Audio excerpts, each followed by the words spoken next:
احب ابارك للنادي الاهلي واقول له كم انت عظيم يا اهلي بجمهورك بمجلس ادارتك. النادي الاهلي يفرق عن اي نادي عنده مجلس اداره حكيم. افتكروا يا جماعه كده في يوم من الايام لما واحد زي ابراهيم سعيد وشريف اكرامي والحضري وعبد الله السعيد والناس دي كانت نجوم في عز مجدهم وجم تنمروا على النادي الاهلي وعاوزين يحطوا شريطهم النادي الاهلي قال لهم بالسلامه. هو ده نادي القيم والمبادئ، هو ده النادي اللي بيعرف يربي. النادي الاهلي عمره ما وقف على حد في عز ما الناس دي كانت نجوم والاهلي ما وقفش عليهم وقال لهم مع السلامه. اي حد كان يتبغدد على النادي الاهلي كانوا يطلعوه بره النادي. النادي الاهلي اللي بينجحه ادارته، جمهوره الوفو، جمهوره العظيم، هو ده اللي بيفرق النادي الاهلي عن اي نادي تاني في مصر ولا في افريقيا. النادي الاهلي دلوقتي الحمد لله نادي بيشرف اسم مصر، هو سمعة مصر. النادي الاهلي نادي عظيم بجمهوره بشعبه الكبير. فانا بقول لكل الانديه اتمنوا الخير للاهلي زي ما بتتمنوا الخير لنفسكم. ما تحقدوش على النادي الاهلي،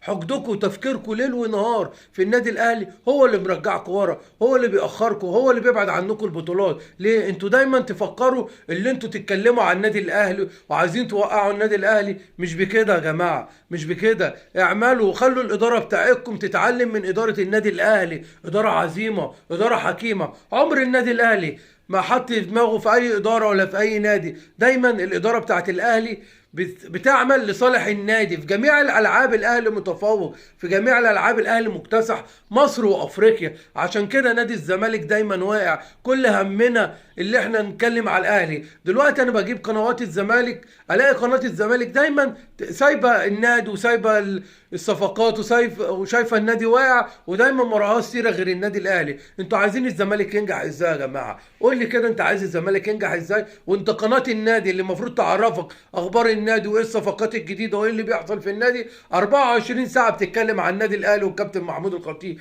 وعاوز الزمالك ينجح؟ هو ده الفشل بعينه يا جماعه، هو ده الفشل بعينه. ده الواحد زهق والله العظيم. فعلا النادي الاهلي ده نادي عظيم، وتحيه لجمهور النادي الاهلي العظيم. وان شاء الله كلنا الناس المخلصين لمصر قبل اي حاجه قبل اي نادي كلنا في ظهر النادي الاهلي. وان شاء الله الاهلي ياخد افريقيا ويفرحنا كلنا. وبقول للاهلي الاهلي بمن حضر، والاهلي فوق الجميع، والاهلي اعظم نادي في الكون واعظم جمهور في الكون. ابو سينا.